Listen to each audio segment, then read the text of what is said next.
Hello everyone. Of அப்படிங்கிறத எப்படியெல்லாம் use பண்ணலாம் அப்படின்னு பார்க்கலாம். இப்போ நான் வெளியே கிளம்புறேன், வெளியே போகிறேன் அப்படின்னு சொல்கிறதுக்கு ஐ எம் ஆஃப் அப்படின்னு சொல்லலாம். I am off to work அப்படின்னா நான் வேலைக்கு கிளம்புறேன் அப்படின்னு அர்த்தம். இப்போ எனக்கு உடம்பு சரியில்லை, எனக்கு கொஞ்சம் இன்றைக்கி ஒரு மாதிரி இருக்குது, உடம்பு சரியில்லாத மாதிரி இருக்குது அப்படிங்கிறத ஐ எம் ஃபீலிங் ஆஃப் அப்படின்னு சொல்லலாம்.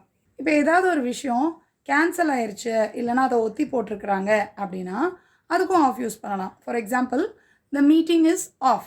ஸோ இதுக்கு வந்து ஒன்று மீட்டிங் கேன்சல் ஆகிடுச்சு அப்படின்னு சொல்கிறதுக்கும் அப்படி சொல்லலாம், இல்லை மீட்டிங்கை தள்ளி வச்சுருக்கிறாங்க அப்படின்றதுக்கும் த மீட்டிங் இஸ் ஆஃப் அப்படின்னு சொல்லலாம்.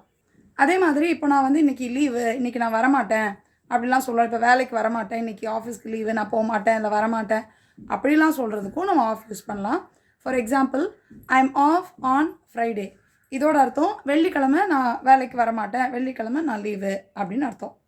ஸோ நீங்களும் ஃப்ளூயண்ட்டாக இங்கிலீஷ் பேசுகிறதுக்கு இங்கிலீஷ் ஃப்ளூயன்சி ட்ரைனிங்கில் ஜாயின் பண்ணலாம். அதை பற்றின டீட்டெயில்ஸ்க்கு இந்த நம்பருக்கு வாட்ஸ்அப் பண்ணுங்கள்.